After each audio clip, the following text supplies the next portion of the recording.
Well, hello, I'm Josh and I'm back once again with another great film to tell you about.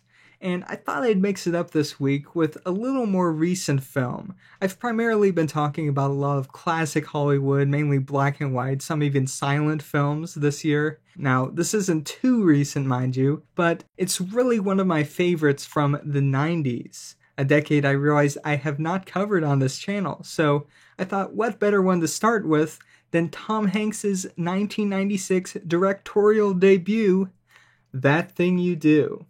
Set in the 1960s, That Thing You Do follows drummer Guy Patterson, who works at his family store while playing drums in his spare time.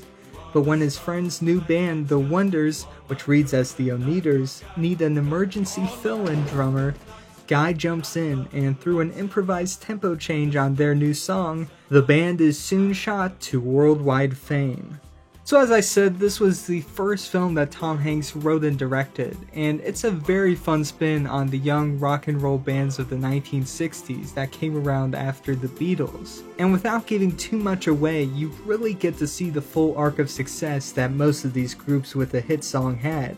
To start, the writing is fantastic. It's really fun to see what it was like for a band in those days to tour the country, playing everywhere from the local Italian restaurant to a primetime TV variety show. And the script is filled with tons of quotable lines and funny situations that will always keep you coming back. Let it burn. Let her burn. Let her burn all night. Bring me out here in the doggone middle of the night to turn off the light. And the film is an easy one for everybody to love. But if you are familiar with the music, history, and culture of the 60s, it's just that much more rewarding, as they really go to great efforts to recreate the decade. Everything from the shows they watch on TV to the cars they drive are all period accurate, and everything feels perfectly lived in. But instead of using real bands or record labels, with the exception of references to the Beatles, nearly all of the songs, bands, and brands were created for the film, and feel very period accurate despite not being real. For instance, you hear a surfer guitar band called the Vicksburgs referenced by different people, and then you'll actually hear them playing on the radio. Or you'll hear Guy Patterson playing drums to Del Paxton jazz records, and then when Guy gets into the business, he ends up meeting the musician in person. And since the bands are completely made up for the film, the actors are able to imply the types of real-life musicians they are playing without it ever feeling like they are simply doing impressions of a specific person. And this also helps keep their appearances from feeling like distracting cameos that take you out, and instead help the audience feel that much more immersed in the world of the film. And along with the great script and production design, the camera work and editing also go a long way to help create this feeling of being in the 1960s. The creative graphic text design for the opening credits, for one, is quite evocative, as well as the montages, which do things like play with the film speed and text overlays, which were quite popular things to do back when this film takes place. But more than that, the film just flows so well. It's a great one to study for examples of good pacing.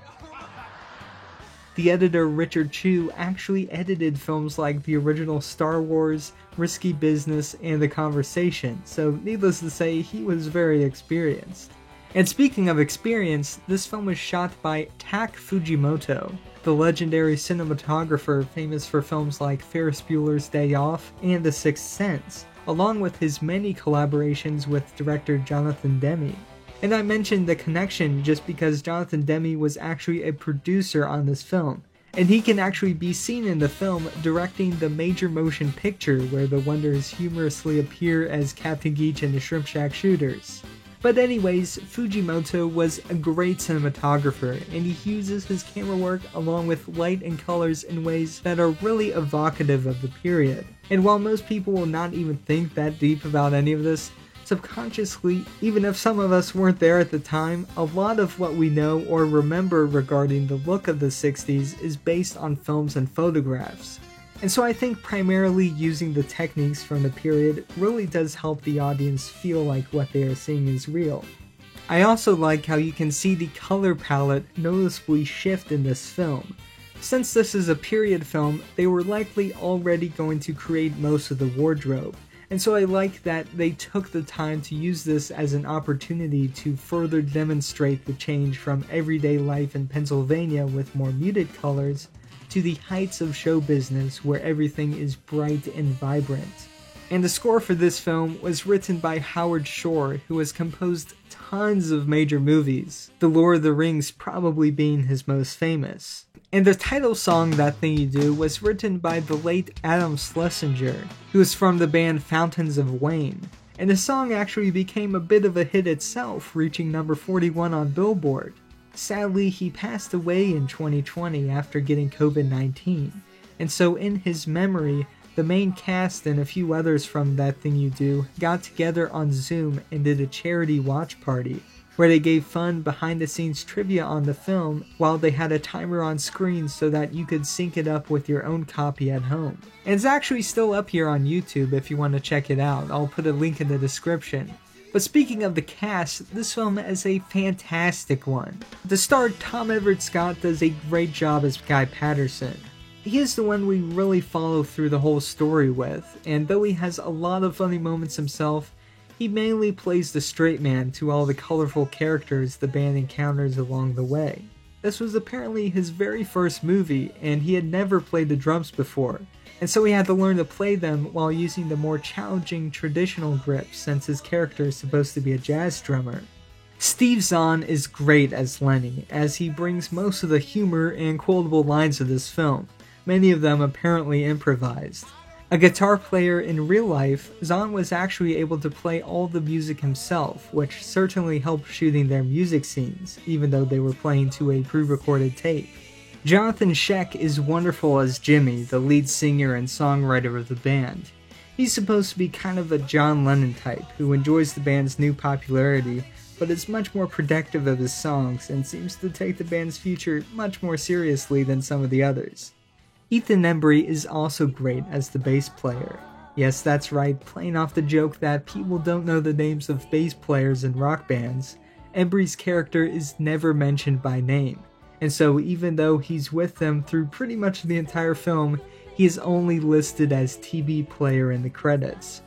However, a few years ago, for the 20th anniversary of the film, Embry finally revealed that his character's name was Tobias. Liv Tyler is also great as Jimmy's girlfriend Faye.